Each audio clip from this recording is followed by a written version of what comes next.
We'll work through there for sure. We've got a very intense storm system that's going to impact areas of the mid-Atlantic and the northeastern United States. It's been really 2 years since they've got snow out there. And again, we're going to bring some snow to our area as well. We've been highlighting this the last couple of days, so let's get into the details with this. Tonight, no problems whatsoever. We saw some sun peaks today. It was nice to see while it lasted, but we're back into the clouds. Temperatures will remain steady overnight tonight as we are bringing in that system from the south. It's helping to kind of flatline those temps. The clouds, yeah, they've been thickening up. The bigger picture, though, as we pull on out, you can see a pretty decent storm system. Areas of Oklahoma, this is their second day in a row of accumulating snow for them. That area low pressure out there will head east. We're going to get pretty much what you see on radar there with a pretty decent swap of snow, but this low pressure will form another low off the east coast tomorrow. That will be the nor'easter that really ramps up. And in advance of that, there are winter storm warnings. They are going to get a disruptive and crippling snowstorm across areas of Pennsylvania,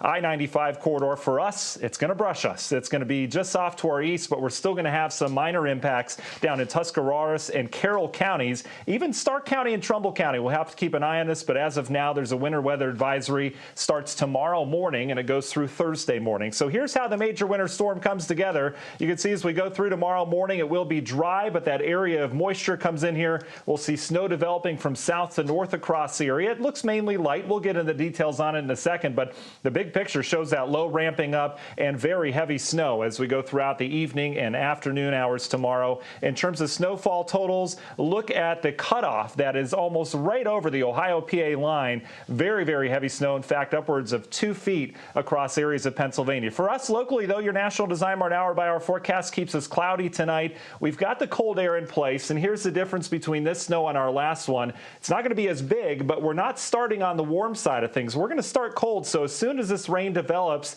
after the noon hour, it will start to stick. As we go throughout the afternoon, we could see some heavier snowfall rates off to the south and the east. Otherwise, this isn't going to be a thriller of an event because we're going to have small flakes. It's going to be a wet snow. It's not going to be those big flakes across the area, but it will continue, especially south and east of the I-71 corridor. And look at the cutoff. Our impacts are going to be, again, in this area. You get away from it to Worcester, downtown. It doesn't look like much of an event, but we could be talking 2, 3, 4, maybe even 5 inches the further east you get, and that will impact the evening rush hour. Ken Ganley Kia, 7-day forecast. We've got our snow tomorrow, some lingering flurries on Thursday, and then we dry up as we go into your Friday. We'll watch another weak system on Saturday, Sunday, but boy, does it get exciting as we get into Christmas week. That system we were highlighting yesterday still looks to impact the area. We've got the latest on that coming up in our next weather update. Jay? All right, very good. That's acceptable. Matt, I want to tell you, with this weather word thing, we were kind of trend-setting. I give you a word, and then you throw it and fit it into your weathercast.